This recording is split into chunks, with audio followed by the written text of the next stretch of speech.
is a lie. Who were the first victims of the transatlantic slave trade?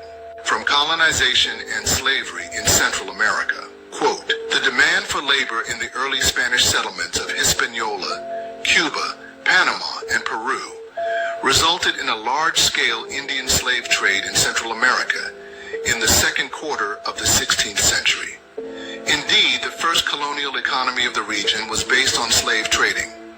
This odious commerce remained the principal colonial economic activity until the decline in population reduced the supply. The export of as many as 500,000 enslaved Indians prior to 1550 contributed to the rapid and severe depopulation of Central America in the 16th century. The subsequent demands for labor, particularly by British woodcutters interloping in Spanish territory in the 18th century, depended on the import of slaves of African origin, chiefly via West Indian markets. End quote. When it comes to the British demand for manpower in the colonies, we have seen in previous videos that indentured servants from the British Isles were in high demand, like these Scottish Jacobites destined to slave away in the Caribbean. This is the original document kept at Harvard University, describing the name and appearance of the Jacobite POWs. In a previous video, we read the transcript and saw that only about 10 to 15% were described as quote-unquote white people, while the vast majority were dark-skinned. From the World's Columbian Exposition at Chicago, published by order of the Venezuelan government, quote, in 1535, the king again decreed that the Caribs should be reduced to bondage. They were to be considered as slaves, used as such, and marked. The zone of the pearl fisheries was extending, and fresh Spanish and Italian adventures were to prey on the wealth extracted from the mollusca. Cubagua was on the wane. Its pearl deposits were disappearing because the Indians, urged by the insatiable cupidity of the conquistadores, had ended by extirpating them. Here is the heart-rending narrative of Bartolomé de las Casas.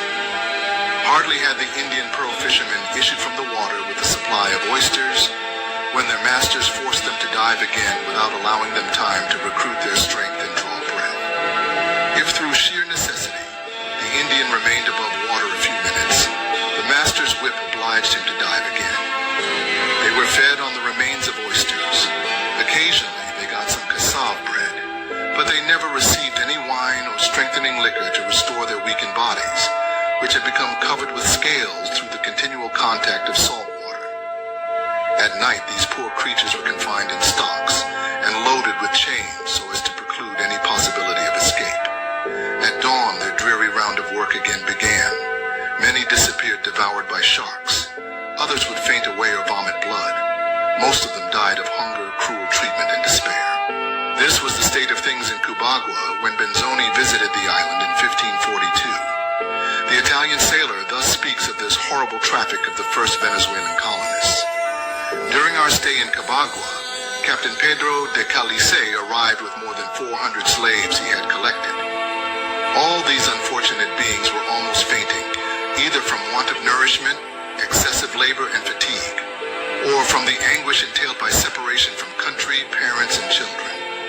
If some of them, overwhelmed with suffering, were unable to follow the others, the Spaniards, not wishing to leave any behind for fear of some conspiracy, urged them forward with the whip, till some would expire under the blows. It was really pitiful to look upon these wretched creatures, naked, worn out, maimed, hungry, infirm, or crippled. Sorrowing mothers, mourning their misfortunes, were accompanied by 2 or 3 children. All were bound with ropes or chains round the neck and arms. This is the last first-hand account we have the stomach for at the moment.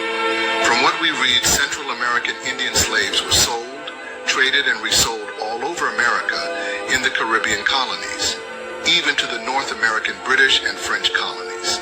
Like and share for more hidden history. And that's why we say history is a lie.